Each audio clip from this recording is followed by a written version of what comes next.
আসসালামু আলাইকুম সবাইকে, আশা করি সবাই ভালো আছেন। টি-20-র যুগে এসে বাংলাদেশকে ওডিআই ওয়ার্ল্ড কাপ কোয়ালিফিকেশন নিয়ে চিন্তা করতে হচ্ছে।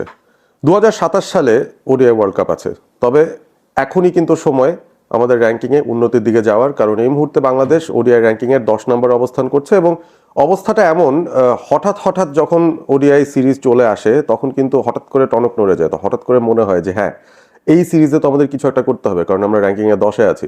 এবং এই মুহূর্তে বাংলাদেশ আফগানিস্তানের সঙ্গে একটা 3 ম্যাচের ওডিআই সিরিজ খেলার জন্য প্রস্তুতি নিচ্ছে, যেটা ইউএইতে অনুষ্ঠিত হবে।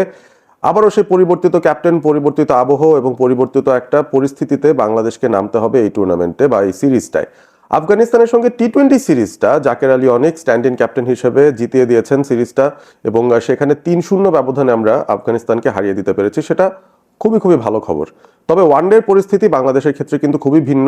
গত 10টা ওডিআই বাংলাদেশ খেলেছে, সেখানে মাত্র 2টো জয়, তাদের 8টা পরাজয়। খুবই খারাপ ফর্মে বাংলাদেশের এই মুহূর্তে ওডিআইয়ের ফর্মটা। এবং চ্যাম্পিয়ন্স ট্রফির কথা আপনি চিন্তা করতে পারেন, সেখানে দুর্বিষহ একটা পারফরমেন্স ছিল বাংলাদেশের। তারপর শ্রীলঙ্কা সিরিজে গিয়ে তাদের এগেনস্টে শেষ যে 3 ম্যাচের সিরিজ খেলেছে, সেখানেও মাত্র একটা জয় বাংলাদেশ পেয়েছে, 2টো ম্যাচে পরাজিত হয়ে সিরিজটা তাদের হারতে হয়েছিল। সো ওই সময়ের পর কিন্তু বাংলাদেশ আর কোনো ওডিআই ম্যাচ খেলেনি। এর মাঝখানে অনেকগুলো টি-20 ম্যাচ হয়েছে, 18টা টি-20 ইন্টারন্যাশনাল ম্যাচ বাংলাদেশ খেলেছে, যার মধ্যে এশিয়া কাপ ছিল। এবং সব মিলিয়ে সেই ওভারঅল পারফরমেন্সও বেশ ভালো। তবে উন্নতির গ্রাফটা ওডিআইতেও দরকার, সেই বিষয়টা নিয়েই আজকের ভিডিওটা। ওভারঅল বাংলাদেশ আজকে আফগানিস্তানের সঙ্গে খেলার আগে তাদের যে স্কোয়াডটা তৈরি করেছে, সেটা শ্রীলঙ্কার স্কোয়াডের থেকে কিছুটা ভিন্ন। লিটন কুমার দাস অবভিয়াসলি ইনজুরির কারণে বাদ পড়ে গেছেন, এবং সেই সাথে পারভেজ হোসেন ইমন, যিনি কিনা ওই শ্রীলঙ্কা সিরিজে ওডিআই দলটার সঙ্গে ছিলেন স্কোয়াডে, তাকেও বাদ দেওয়া হয়েছে। অন্তর্ভুক্ত হয়েছেন 3জন। সাইফ হাসান, যিনি প্রথমবারের মতো বাংলাদেশের ওডিআই টিমে ডাক পেয়েছেন তার ধারাবাহিক ভালো পারফরমেন্সের কারণে, এবং সেই সাথে নাহিদ রানাকেও ইনক্লুড করা হয়েছে অ্যাজ ওয়ান মোর পেসার। আমার মনে হয় 3 ম্যাচের কোনো না কোনো একটা ম্যাচে তিনি হয়তো খেলার সুযোগ পেয়ে যাবেন। এবং সেই সাথে নুরুল হাসান সোহান, তাকেও কিন্তু বাংলাদেশ ইনক্লুড করেছে।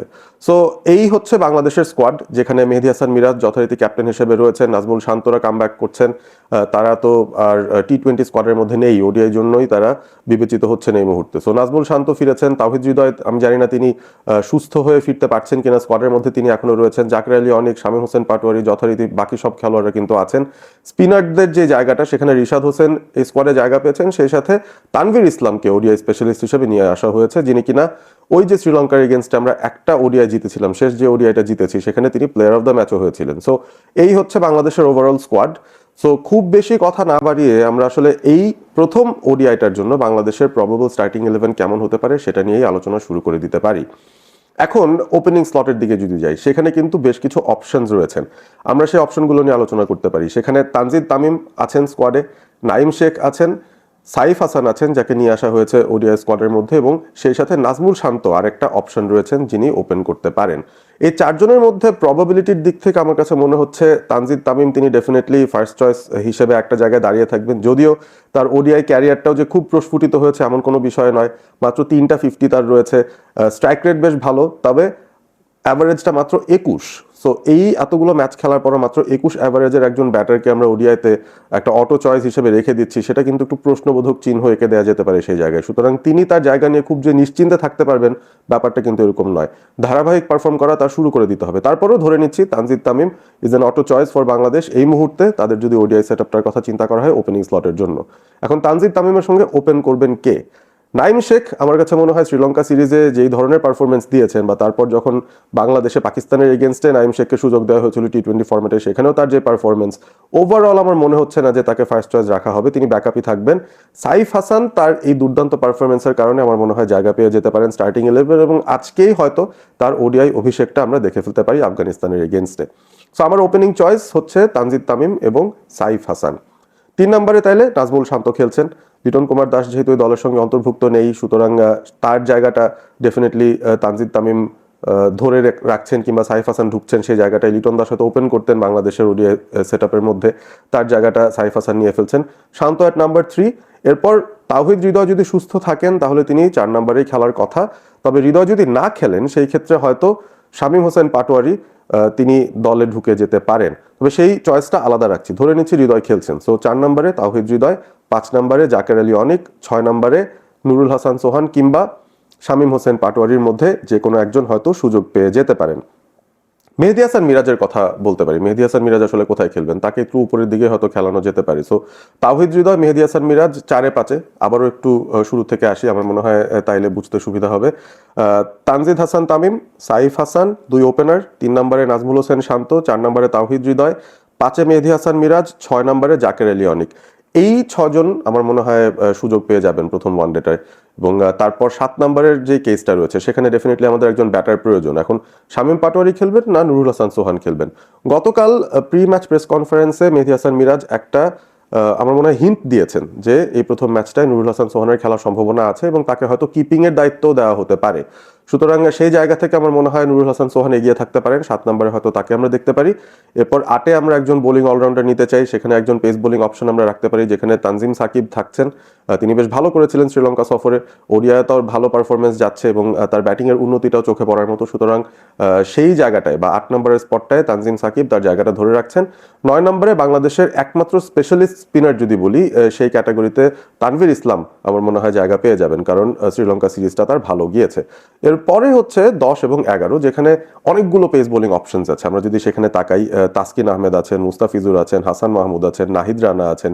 এই 4 জনের মধ্যে যে কোনো 2 জন খেলবেন এবং প্রথম ম্যাচটা আমার কাছে মনে হয় তাসকিনকে ব্যবহার করা হবে এবং সেই সাথে মুস্তাফিজুর রহমান হয়তো খেলবেন। সো এই হচ্ছে বাংলাদেশের আমার কাছে অন্তত মনে হচ্ছে সবচেয়ে শক্তিশালী প্রবাবল স্টার্টিং 11। সাইফ হাসানকে ঢোকানোর একটা ভালো দিক হচ্ছে সাইফ বোলিং করতে পারেন, সুতরাং সেই অপশনটা বাংলাদেশ রাখতে পারবে এবং সেই ক্ষেত্রে শামীমকে যদি বাংলাদেশ ড্রপও করে 11 থেকে, সেই ক্ষেত্রে এক্সট্রা একটা বোলিং অপশন তাদের থাকে। আমরা নাজমুল হোসেন শান্তকেও কিন্তু দেখেছি শ্রীলঙ্কার এগেনস্টে তার অফ স্পিনটা চালিয়ে যেতে, সুতরাং তাকেও একটা বোলিং অপশন হিসেবে আমরা কনসিডার করতে পারি। সো এই লাইন আপটাই দেখেন কি আছেন, 4 জন প্রতিষ্ঠিত বোলার আছেন ডেফিনেটলি, তাসকিন আহমেদ, মুস্তাফিজুর রহমান, রিশাদ হোসেন তো খেলছেন না, তানভীর ইসলাম আছেন এবং তানজিম সাকিব, এই 4 জন মূল বোলার। সেই সাথে Mehedi Hasan Miraz 5th bowling option, তার সঙ্গে সাইফ হাসান এবং নাজমুল হোসেন শান্ত আরও 2টো বোলিং অপশন। তো সব মিলিয়ে ঘুরে ফিরে 7টা বোলিং অপশন অন্তত বাংলাদেশের থাকে। যেই ব্যাপারটার দুর্বলতা নিয়ে আমরা এর আগেও কথা বলেছি যে আসলে ওডিআই যেই লাইন আপটা রয়েছে বা যে স্কোয়াডটা রয়েছে সেখানে যথেষ্ট পরিমাণ অলরাউন্ডারদের অবস্থান নেই বলে হঠাৎ মনে হয় যে আমাদের আসলে বোলিং অপশন শর্ট হয়ে যায়। মেহেদী হাসান মিরাজ কোনো কোনো ম্যাচে যদি 10 ওভার না কমপ্লিট করতে পারেন, সেই ক্ষেত্রে কে তাকে কাভার আপ করবেন সেটা নিয়ে আমরা সবসময় টেনশনে থাকি। তবে সাইফ হাসান যদি দলে থাকেন আমার মনে হয় তার এখানে পারফর্ম করার খুব ভালো একটা জায়গা রয়েছে। সুতরাং এই পজিটিভ চেঞ্জটা আমার মনে হয় বাংলাদেশ ওডিআই টিমটা দরকার ছিল। একজন ইনফর্ম প্লেয়ারকে আমরা টপ অফ দ্য অর্ডারেও খেলাতে পারছি, যার কম্পোজার ভালো, যার ফর্মটা ভালো যাচ্ছে, যিনি ওডিআইয়ের জন্য বেশ সুটেড। আমি যদি একটা পরিসংখ্যান দিই আপনাদেরকে সাইফ হাসানের ব্যাপারে, গত 3টা মৌসুম Dhaka premier division cricket league, যেটা কিনা বাংলাদেশের সবচাইতে বড় 50 ওভার টুর্নামেন্ট ডোমেস্টিক সার্কিটে, সেই টুর্নামেন্টে গত 3 আসরেই সাইফ হাসান কনসিস্টেন্টলি 600-র উপর রান করে গেছেন। অ্যাভারেজ প্রায় 40 থেকে 50-এর ভেতরেই তার থাকে এবং স্ট্রাইক রেটটাও 80-র ভেতরে তিনি রেখেছেন। অর্থাৎ তার কিন্তু ব্যাটিং পারফরমেন্স গত কয়েক মৌসুম ধরে ডোমেস্টিক সার্কিটে খুবই ভালো এবং সেই হিসেবে আমার মনে হয় খুব সহজেই তাকে আমরা স্লট ইন করতে পারি স্টার্টিং 11-এর মধ্যে এবং আশাও করছি যে তিনি এই টুর্নামেন্টটায় ভালো করবেন, যেহেতু তিনি এত দুর্দান্ত ফর্মে রয়েছেন এবং 50 ওভার ফরম্যাটটা আমার মনে হয় তাকে খুব ভালো মতন স্যুট করতে পারে। ওভারঅল সবকিছু মিলিয়ে বাংলাদেশের যে স্টার্টিং 11 নিয়ে কথা বললাম, আপনাদের কি মতামত আপনারা জানিয়ে দিতে পারেন। তাওহিদ হৃদয় ইনকেস যদি অসুস্থ হয়ে যান বা তিনি যদি কন্টিনিউ না করতে পারেন এই সিরিজে, সেই ক্ষেত্রে আসলে শামীম হোসেন পাটোয়ারি একমাত্র অপশন থাকেন, তাকে আমরা যদি 11-এ রাখি তাহলে দলের শক্তিমত্তাটা কোন দিকে যায় সেটা নিয়ে আপনারা কমেন্ট করে মতামত জানাতে পারেন। মেহেদী হাসান মিরাজের নেতৃত্বে বাংলাদেশ কি ওডিআইতে একটা টার্ন অ্যারাউন্ড ঘটাতে পারবে কিনা? তারা যেই 10ম অবস্থানে রয়েছে র্যাঙ্কিংয়ে, সেখান থেকে উন্নতি করতে হলে আফগানিস্তানকে এই 3 ম্যাচের সিরিজে তাদেরকে হোয়াইট ওয়াশ করতে হবে, তাহলেই একমাত্র বাংলাদেশ আফগানিস্তানকে টপকে র্যাঙ্কিংয়ে 9-এ আসতে পারবে, একটা ধাপ এগিয়ে যেতে পারবে। সো এই বিষয়গুলোকে এই সিরিজেই ঘটানো সম্ভব কিনা আপনারা জানিয়ে দিন কমেন্ট করে, এবং সেই সাথে ভিডিওটি ভালো লেগে থাকলে অবশ্যই শেয়ার করবেন বন্ধুদের সঙ্গে এবং সাবস্ক্রাইব করবেন অল স্পোর্ট এবিপি। ভালো থাকবেন সবাই।